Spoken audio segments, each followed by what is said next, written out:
പാകിസ്ഥാൻ്റെ ഒരു അന്തർവാഹിനി ഇന്ത്യയുടെ ബംഗാൾ ഉൾക്കടലിലേക്ക് വരുന്നു. ഇന്ത്യയുടെ പ്രദേശത്തേക്കാണ്, പക്ഷേ ഇന്ത്യയുടെ സമുദ്രാതിർത്തി ഇതുവരെയും ലംഘിച്ചിട്ടില്ല എന്നാണ് പറയുന്നത്. വലിയ ആശങ്ക പല തോതിലും ഈ പറയുന്ന മാധ്യമങ്ങൾ പലതും പറയുന്നുണ്ട്. ഇന്ത്യക്ക് അങ്ങനെ ഒരു ആശങ്കപ്പെടേണ്ട സാഹചര്യമുണ്ടോ? ഇന്ത്യക്ക് നേരെ വരുന്ന ഒരു വലിയ ആയുധം പോലെയാണ് ഇവിടെ പ്രതീതിയൊക്കെ സൃഷ്ടിക്കുന്നത്. അങ്ങനെ പാകിസ്ഥാൻ ഇന്ത്യക്ക് നേരെ വരാനുള്ള ശേഷിയൊക്കെ ഉണ്ടോ? ഇതൊരു ഭീഷണിയൊന്നുമല്ല, അവർക്കതിനുള്ള ശേഷിയുമില്ല. പിന്നെ നമ്മൾ പറയില്ലേ, ഒന്നുമില്ലാത്ത ഒരാൾക്ക് എന്തെങ്കിലും ഒരു സാധനം കിട്ടിയാൽ വലിയ സന്തോഷമാവും എന്നൊക്കെ നമ്മൾ പറയുമല്ലോ. അങ്ങനെ ടൈഫോയിഡ് അസുഖമൊക്കെ മാറിയ ഒരാൾക്ക് ബിരിയാണി കിട്ടുമ്പോഴുള്ള സന്തോഷം എന്ന് പറയുന്ന പോലെ അത്രയ്ക്ക് ഞാനിതിൽ കാണുന്നുള്ളൂ.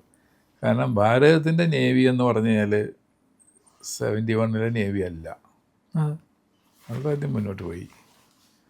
നമ്മുടെ എയർക്രാഫ്റ്റ് കാരിയേഴ്സും അതിലെ നേവിയുടെ നമ്മുടെ സബ്മറൈൻസും എല്ലാം വി ആർ മച്ച് അഹെഡ്.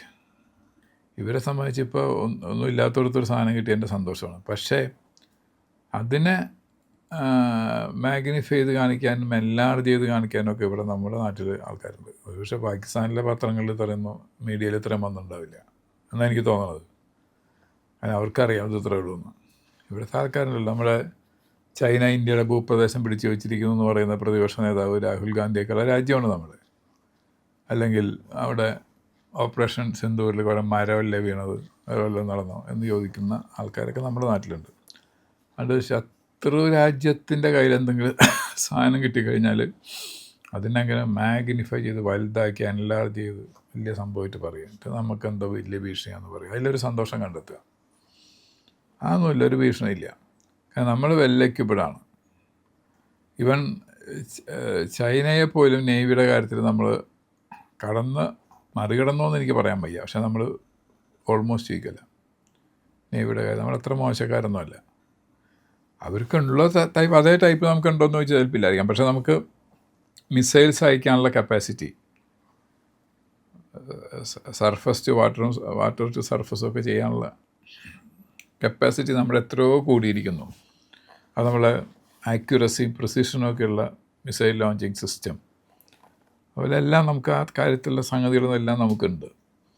അത് ഇങ്ങനൊരു സാധനം ഇപ്പോൾ ഇതിലവരൊരു വലിയ സംഭവമായിട്ട് പറയുന്നത് എന്താ, ബാറ്ററി ചാർജിന് വേണ്ടിയിട്ട് ഇടയ്ക്കിടയ്ക്ക് വെള്ളത്തിൻ്റെ മുകളിലേക്ക് വരേണ്ട ആവശ്യമില്ല. ഇതൊക്കെ പണ്ടേ ഉള്ളതാണെന്നേ. നമുക്കിതൊക്കെ പണ്ടേ ഉള്ളത് തന്നെയാണ്. കുറേ നാൾ വെള്ളത്തിൻ്റെ അടിയിൽ കിടക്കാൻ പറ്റിയ ഇതൊക്കെ ഇതിനല്ലെങ്കിൽ പിന്നെ എന്തിനായി നമ്മുടെ ന്യൂക്ലിയർ സബ്മറൈനുകളിലുണ്ടല്ലോ, അതുങ്ങൾക്ക് എത്രയോ കാലം വെള്ളത്തിനടിയിൽ തന്നെ കിടക്കാൻ കഴിയും. അതെ, അതല്ലെങ്കിൽ പിന്നെ എന്തിനാ സബ്മറൈൻ? അതെ, ഇതൊക്കെ പറ്റുന്നത്. സബ്മറൈൻ എന്ന് പറഞ്ഞാൽ നമ്മൾ 1965 അല്ലെങ്കിൽ 71 കാലഘട്ടത്തിന് വെച്ചിട്ട് കമ്പയർ ചെയ്യുമ്പോൾ ഇത് അവർക്ക് വലിയ കാര്യമായിരിക്കാം. ഈ പറയുന്ന ആൾക്കാർക്ക് അറിഞ്ഞുകൂടാത്ത ഒരു കഥയുണ്ട്. 1971 PNS ഘാസിയും ഹങ്കോറും ഒക്കെ ഇന്ത്യ തകർത്ത കഥയുണ്ട്. ഈ ഘാസി എന്ന് പറഞ്ഞാൽ വിശാഖപട്ടണം പോർട്ടിന് അടുത്തേക്കാണ് അവർ വന്നുകൊണ്ടിരുന്നത്. അപ്പോൾ ഇന്ത്യയുടെ കുക്രി എന്ന് പറയുന്ന ഷിപ്പ് നമ്മുടെ സബ്മറൈൻ ചെന്നിട്ട് അടിച്ച് തകർത്ത് തരിപ്പണമാക്കി കൊടുത്ത ഒരു കഥയുണ്ട്. അത് അന്ന് അവർ സമ്മതിച്ചില്ല. കാലങ്ങൾക്ക് ശേഷം പറഞ്ഞൊരു മൈൻ എക്സസൈസിൽ പൊട്ടിപ്പോയി എന്ന് പറഞ്ഞത്. അങ്ങനെ പറയുള്ളൂ. അല്ലാതെ അങ്ങനെ ധാരാളമുണ്ട്. നമ്മുടെ നേവി 71 പോലും നമ്മുടെ നേവി ശക്തമായ നേവി തന്നെയായിരുന്നു. ഇപ്പോൾ ഇവർക്കിപ്പോൾ ചൈനയുടെ സഹായത്തോടെ എന്തൊരു സാധനം കിട്ടി, അത് വലിയൊരു സംഭവമായിട്ട് കാണിക്കുകയാണ്. ചൈനയുടെ സഹായം കൊണ്ടാണല്ലോ പാകിസ്ഥാൻ എല്ലാം കിട്ടുന്നത്. ഇപ്പോൾ ഇന്ത്യയെ നിരീക്ഷിക്കാനായിട്ട് ഉപഗ്രഹങ്ങൾ വിട്ടുവെന്ന് പറയുന്നു. പിന്നെ ഇപ്പോൾ ഈ ചൈന കൊടുത്തതാണ് ഉപഗ്രഹം. ഇപ്പോൾ ഈ അന്തർവാഹിനിയും ചൈന കൊടുത്തത്. ഇതിന് രണ്ടിനും തകർക്കാനുള്ള മിസൈൽ ഇന്ത്യയിലുണ്ട്. ശൂന്യാകാശത്തുള്ള ഉപഗ്രഹത്തെ തകർക്കാനുള്ള മിസൈലുകൾ ഇന്ത്യക്കുണ്ട്. അതുള്ളത് 3-4 രാജ്യങ്ങൾക്കാണ്. അതിലൊന്ന് ഇന്ത്യയാണ്.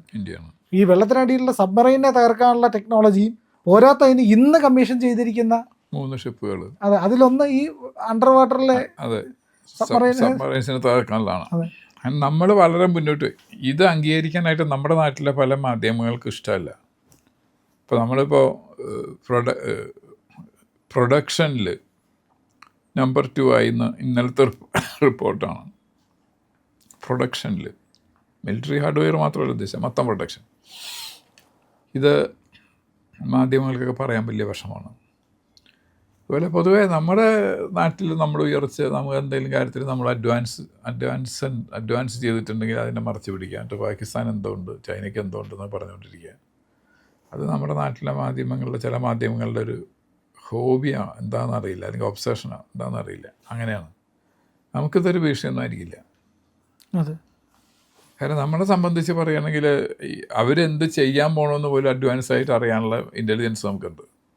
അവരെന്താണ് വാങ്ങാൻ ഉദ്ദേശിക്കുന്നത്, എവിടെ നിന്ന് വാങ്ങാൻ പോകുന്നത്, എത്രത്തോളം അതിന് കപ്പാസിറ്റി ഉണ്ട്, ഈ കാര്യങ്ങളൊക്കെ മനസ്സിലാക്കാനുള്ള ഇൻ്റലിജൻസ് വളരെയധികം നമുക്കുണ്ട്. അത് ചൈനയ്ക്കും പാകിസ്ഥാനും അത് നന്നായിട്ട് അറിയാം. അതെ.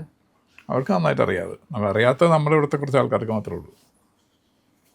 അപ്പോൾ ഇതൊന്നും ഒരു ഭീഷണിയൊന്നുമല്ല, ഇതൊരു എക്സാജറേറ്റഡ് ഭീഷണിയാണ്. അതായത് എനിക്ക് ഈ വാർത്ത കണ്ടപ്പോൾ ഇത് പല മാധ്യമങ്ങളും ഈ പാകിസ്ഥാൻ അന്തർവാഹിനിയെ പറ്റി കൊടുത്തിരിക്കുന്ന വാർത്ത കണ്ടപ്പോൾ എനിക്ക് തോന്നി ഈ മാധ്യമങ്ങൾക്ക് മെനി ഡാഡി സിൻഡ്രോം എന്ന് പറയുന്ന ഒരു രോഗമുണ്ട് ഇവിടെ. അപ്പോൾ ആ രോഗം ഇപ്പോൾ എനിക്കിപ്പം അതൊന്നും അല്ലാന്ന് എനിക്ക് മനസ്സിലായി. അവർക്ക് പാകിസ്ഥാനാണ് ഡാഡി എന്നാണ് എനിക്ക് തോന്നുന്നത്. അതെ അതെ, പാകിസ്ഥാനും ചിലർക്ക് ചൈനയാണ്. ചിലർക്ക് ചൈനയാണ്. അതെ, ചൈനയാണ് daddy. Anything other than India, അതെ, എനിത്തിങ് അതർ ദാൻ ഭാരത്, അതൊക്കെ ചിലപ്പോൾ പാകിസ്ഥാനും ചൈന ഒരുമിച്ചായിരിക്കും എന്നുള്ളത്. രണ്ട് ഡാഡി വരും. അതെ, അത് ഭാരതം അല്ലാത്ത എന്തും സ്വീകാര്യമാണ്, എല്ലാം ഡാഡിയും മമ്മിയാണ്. അത് കുറേ പേരുടെ മാനസിക രോഗമാണത്. അതൊന്നും വെച്ചുകൊണ്ടൊന്നും നമ്മുടെ മിലിറ്ററിയുടെ ശക്തിയൊന്നും കുറയാനൊന്നും പോകുന്നില്ല. നമ്മുടെ എത്ര നമ്മൾ മുന്നോട്ട് പോയി മിലിറ്ററിയുടെ കാര്യത്തിൽ. നമ്മുടെ ഗവൺമെൻറ് 2014 പവറിൽ വന്നതിന് ശേഷം ബാക്കി ഇൻഫ്രാസ്ട്രക്ചറൽ ഡെവലപ്മെൻറ്റും പ്രൊഡക്ഷനും കൃഷി രംഗത്തെ വളർച്ചയും ഡിജിറ്റൽ വളർച്ചയും എഡ്യൂക്കേഷൻ്റെ വളർച്ചയും ഒക്കെ ചെയ്യുന്നതിനൊപ്പം തന്നെ ഒരു കോംപ്രമൈസും ഇല്ലാതെ പ്രാധാന്യം കൊടുത്തിട്ടുള്ളതാണ് മിലിറ്ററി ഹാർഡ്വെയറിൽ ഉള്ള കാര്യത്തിൽ. ഒരു കോംപ്രമൈസ് അതുകൊണ്ട് പലതും ഇപ്പോൾ നമുക്ക് മാനുഫാക്ചർ ചെയ്യാൻ പറ്റുന്നു. ആത്മനിർഭർ ഭാരത് എന്നുള്ളതിൻ്റെ അടിസ്ഥാനത്തിൽ നമുക്കിവിടെ തന്നെ ചെയ്യാൻ സാധിക്കുന്നുണ്ട് പല കാര്യങ്ങളും. നമുക്ക് ഇമ്പോർട്ടൊക്കെ വളരെയധികം കുറഞ്ഞുകൊണ്ട് നമ്മളിപ്പോൾ എക്സ്പോർട്ടേഴ്സാണ് മിലിറ്ററിയിൽ. അതെ, മിലിറ്ററി ഹാർഡ്വെയർസ് നമ്മൾ എക്സ്പോർട്ടേഴ്സാണ്. 38,000 കോടിയെ കണ്ടാണ് ഇപ്പോൾ നമ്മൾ ആയുധങ്ങൾ കയറ്റുമതി ചെയ്യുന്നത്. അപ്പോൾ അത് നമ്മളെത്ര പോയി, ബ്രഹ്മോസൊക്കെ എത്ര മുന്നോട്ട് പോയി. ഇൻ്റർ കോണ്ടിനെൻ്റൽ ബാലിസ്റ്റിക് മിസൈലൊക്കെ നമ്മൾ ആരുടെയും പോലെ പിന്നിലല്ല. പക്ഷെ അത് അംഗീകരിക്കാൻ പലർക്കും വിഷമം. അപ്പോൾ ഇതേപോലെ തന്നെ എക്സാജറേറ്റ് ചെയ്തിട്ട് പാകിസ്ഥാന് എന്തോ കരുത്ത് കൂടി എന്ന് പറഞ്ഞുകൊണ്ട് എക്സാജറേറ്റ് ചെയ്ത് കൊടുത്തിട്ട് അതിലൊരു യൂഫോറിയ, ആത്മസംതൃപ്തി, ഏതായാലും ആത്മനിർഭർ ഭാരത് നടക്കുമ്പോൾ ഇപ്പോഴത്തെ ആത്മസംതൃപ്തി ഉണ്ടാക്കുന്ന വേറെ കുറച്ച് ആൾക്കാർ ഇങ്ങനത്തെ ചില ശത്രുക്കളുടെ ശക്തിയുടെ എക്സാജറേറ്റഡ് വേർഷൻ കാണിച്ചുകൊണ്ട്, അത്രേ ഉള്ളൂ അതിൽ. എനിക്ക് തോന്നിയൊരു പ്രധാനപ്പെട്ട കാര്യം എന്ന് പറഞ്ഞു കഴിഞ്ഞാൽ പാകിസ്ഥാൻ നിലനിൽക്കുന്നത് ചൈനയുടെ സഹായത്താലാണ്, പിന്നെ അമേരിക്കയുടെ സഹായത്താലും ഒക്കെ. അമേരിക്ക, പാകിസ്ഥാൻ, ഈ പറയുന്ന ചൈന, പിന്നെ ഭീകരവാദത്തിന് ഖത്തർ പോലുള്ള ചില രാജ്യങ്ങളുടെ ഫണ്ടിങ്, തുർക്കിയാണ് അവർക്ക് കുറച്ച് ആയുധം കൊടുത്തത്. അപ്പോൾ ഇങ്ങനെ എന്നിട്ട് അസർബൈജാന് ഇവർ കൊടുത്ത ആയുധങ്ങൾ കൊണ്ട് അവിടെ അവരുടെ ഗണ്ണുകൾക്ക് കംപ്ലൈൻറ്റ് വരെ ഉണ്ടായി, ഷെല്ലുകളൊക്കെ കാലാവധി കഴിഞ്ഞതൊക്കെ ആയിരുന്നു. അങ്ങനെ ഗതികെട്ട് നിൽക്കുന്ന പാകിസ്ഥാൻ എന്ന് പറയുന്ന രാജ്യത്തിൻ്റെ അവസ്ഥ അങ്ങേയറ്റം ദുർബലമാണ് എന്നുള്ളതാണ്. അതിനെ ഇവിടെ പ്രകീർത്തിക്കുകയാണ് ചെയ്യുന്നത്. പാകിസ്ഥാൻ അതിഗംഭീരമാണ്. എന്നിട്ട് അതിനെ കൂടുതൽ, അതായത് കാശ്മീർ പാകിസ്ഥാൻ്റെ ആണെന്ന് പോലും പറഞ്ഞ ഭീകരവാദികൾ ജയിലിൽ കിടപ്പുണ്ട്. ഒരു ജമ്മു കാശ്മീർ, JNUവിലൊക്കെ പഠിച്ച് ഡൽഹിയിലെ കലാപങ്ങൾക്കൊക്കെ നേതൃത്വം ഉമർ ഖാലിദ് ഒക്കെ പറഞ്ഞ് അവരെയൊക്കെ ആരാധിക്കുകയാണ് ഇവിടുത്തെ മാപ്രകളിൽ പലരും ചെയ്യുന്നത്. നമ്മുടെ ഈ കോക്രോച്ചുമാർ അയാളുടെ പേരും പറഞ്ഞല്ലേ കഴിഞ്ഞ ദിവസം മുദ്രാവാക്യം വിളിച്ചത്. അപ്പം അതൊരു പെൺകുട്ടി ചോദിച്ചപ്പോൾ ആ പെൺകുട്ടിയുടെ അച്ഛനാകും പ്രായമുള്ള ഒരു കോക്രോച്ച്, ജെൻസിയാണ്, മിനിമം 65-70 വയസ്സുണ്ടാവും. അയാളും ജെൻസിയാണ്. അയാൾ പറയാൻ ഉമർ ഖാലിദ് നിന്നെ റേപ്പ് ചെയ്തിട്ടുണ്ടോന്നു. ആ കുട്ടിയുടെ അമ്മേനെ വരെ കുറ്റം പറഞ്ഞു. അങ്ങനത്തെ മാനവവൈകൃതം വായിച്ച ആൾക്കാർ അവരാണ് ഈ തരം കാര്യങ്ങളൊക്കെ പ്രാധാന്യം കൊടുത്തിട്ട് ഇന്ത്യക്ക് എന്തോ വലിയൊരു വിപത്ത് വരാൻ പോകണമെന്ന് പറഞ്ഞിട്ട് സംതൃപ്തി അടയുന്നവർ. ശരിക്കും ഈ ഇന്ത്യയുടെ പ്രദേശത്തേക്ക് കയറി വന്ന ഈ സബ്മറൈൻ ഉണ്ടല്ലോ പാകിസ്ഥാൻ, അതിൻ്റെ ഗതി ഇനി എന്താകുമെന്ന് കണ്ടു തന്നെ അറിയാം. അത് മിക്കവാറും ഗതി കിട്ടാപ്രയമായിരിക്കും. ഈ PNS ഗാസിയുടെ അവസ്ഥയിലേക്ക് അത്രയൊക്കെ ഉണ്ടാവുള്ളൂ. അത് അവർക്കൊരു സന്തോഷത്തിന് അത് എവിടെയെങ്കിലുമൊക്കെ നടക്കും, തകർന്നടിച്ച് തന്നെ പോകും, എവിടെയെങ്കിലും പോകും. ചൈനയും അമേരിക്കയും ടർക്കി ഇല്ലെങ്കിൽ അവർക്ക് എന്തെന്നുള്ളത് യുദ്ധ മിലിറ്ററി ഉള്ളത്. കുറേ മത തീവ്രവാദം അയച്ചിട്ട് കുറേ പട്ടാളക്കാരുണ്ടാവും. ഈ അതിർത്തി കൂടി വന്ന് വേലിമാന്താണ് ആൾക്കാരില്ലേ, അതേപോലെ ആൾക്കാർ. എല്ലാവർക്കും എന്താ ഉള്ളത്? നേരെ ചൊവ്വേ 3 നേരം ഭക്ഷണം കഴിക്കാൻ പറ്റണില്ല അവിടുത്തെ ആൾക്കാർക്ക്. അതെ, 4 ഇടങ്ങളിൽ ആഭ്യന്തര പ്രശ്നം നടന്നുകൊണ്ടിരിക്കുകയാണ്. ഒന്ന് പാക് ഒക്കുപ്പൈഡ് കാശ്മീരിൽ, ഇന്ത്യയുടേതായിട്ടുള്ള കാശ്മീർ പാകിസ്ഥാൻ കൈയടക്കി വെച്ചിരിക്കുന്ന പ്രദേശം, അവിടെ വലിയ കലാപം നടക്കുന്നു, ജനങ്ങൾ വിട്ടുപോരണമെന്ന് ആഗ്രഹിക്കുന്നു. ഇപ്പോൾ പരസ്യമായിട്ട് അത് പറയുന്നുണ്ട്. പിന്നെ രണ്ടാമത്തെ ഒരു സംഘർഷം നടക്കുന്നത് പഷ്തൂണിസ്ഥാൻ മേഖലയിലാണ്, മൂന്നാമത്തത് ബലൂചിസ്ഥാൻ മേഖലയിലാണ്, നാലാമത്തത് സിന്ധ് പ്രവിശ്യയിലാണ്. അവരിപ്പോൾ പറയും, സിന്ധ് പരസ്യമായിട്ട് പറഞ്ഞു ഞങ്ങൾക്ക് സിന്ധുദേശ് വേണം, ഞങ്ങൾക്ക് പാകിസ്ഥാനോട് ഒപ്പം നിൽക്കാൻ കഴിയില്ല എന്ന്. അപ്പോൾ അവസാനം ഈ പാക് പഞ്ചാബ് ഇസ്ലാമാബാദ് മാത്രമായിട്ട് പാകിസ്ഥാൻ ഡിസംഗ്രേറ്റ് ചെയ്തു പോകും. കാരണം വെച്ചാൽ ആ partition it self was unscientific ആയിട്ടുള്ളൊരു സാധനത്തിന് ഒരു ലോകത്ത് നിലനിൽക്കാൻ സാധ്യമല്ല. കുറച്ച് നാളെ പറ്റുള്ളൂ ശാസ്ത്രീയ അടിസ്ഥാനത്തിലല്ലെങ്കിൽ. അതിനൊരു ശാസ്ത്രീയ അടിസ്ഥാനത്തിലുള്ള ഫിലോസഫി പോലും ഇല്ല. മതത്തിൻ്റെ പേരിൽ മാത്രം ഉണ്ടാക്കിയ ഒരു വെട്ടിമുറിച്ചൊരു രാജ്യം.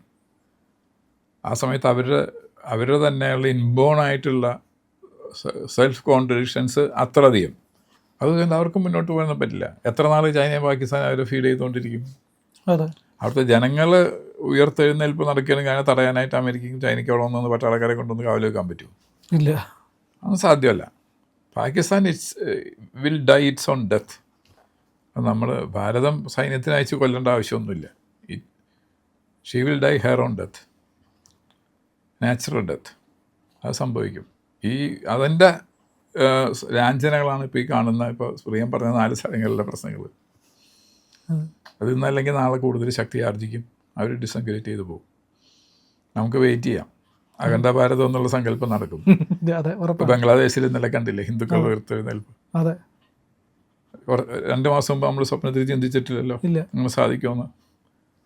അപ്പോൾ അതൊക്കെ നാച്ചുറൽ പ്രോസസ്സാണ്. ഈ അൺസയൻറ്റിഫിക് ആയിട്ടുള്ള ഒരു വിഭജനമാണ് 1947 നടന്നത്. ചിലരുടെ സ്വാർത്ഥപരമായ ഉദ്ദേശത്തിന് വേണ്ടിയിട്ട്, വ്യക്തിപരമായ തനി സെൽഫിഷ് മോട്ടീവ് വെച്ചിട്ട്. അതിന് നിലനിൽക്കാൻ സാധ്യമല്ല. It will die it's on death, natural death. പ്രിയപ്പെട്ട പ്രേക്ഷകരെ, ഞങ്ങൾ ഇന്ത്യ ലൈവ് പതിവ് പോലെ നമ്മൾ പറയുകയാണ്, മാധ്യമങ്ങളിൽ വരാത്ത, മറ്റു മാധ്യമങ്ങൾ പറയാത്ത വാർത്തകളാണ് നിങ്ങളുടെ മുന്നിലേക്ക് കൊണ്ടുവരുന്നത്. ഇത് പറയാൻ ഞങ്ങൾക്ക് പ്രേരണയും ശക്തിയും നിങ്ങളാണ്. നിങ്ങൾ ഞങ്ങളുടെ കൂടെ ഉണ്ടാവണം. ഞങ്ങളുടെ ചാനൽ സബ്സ്ക്രൈബ് ചെയ്യണം. നമുക്കൊരു ചാനൽ കൂടിയുണ്ട്, C4N, C4N മലയാളം. നമ്മൾ ഈ തെരഞ്ഞെടുപ്പൊക്കെ ആയതുകൊണ്ട് കൂടുതൽ വാർത്തകൾ നമ്മുടെ ഈ പ്ലാറ്റ്ഫോമിൽ തന്നെ കൊടുക്കാൻ കഴിയാത്തതുകൊണ്ടാണ് C4Nൽ പുതിയ വാർത്തകൾ കൊടുക്കുന്നത്. അപ്പോൾ ആ ചാനലും കൂടി ഒന്ന് സബ്സ്ക്രൈബ് ചെയ്യണം. ഇന്ത്യ ലൈവ് ഉറപ്പായിട്ടും ചെയ്യണം. C4N കൂടെ, C4N, C എന്ന് പറഞ്ഞാൽ ക്രെഡിബിൾ, ഫോർ എൻ നേഷൻ, രാജ്യം. നമ്മുടെ രാജ്യത്തിന് വേണ്ടിയാണ്. രാജ്യം വിട്ട് ഒരു കാര്യവും ഇന്ത്യ ലൈവിനില്ല. അതുകൊണ്ട് ഞങ്ങളുടെ കൂടെ ഉണ്ടാവണം എന്നുകൂടി അഭ്യർത്ഥിക്കുന്നു.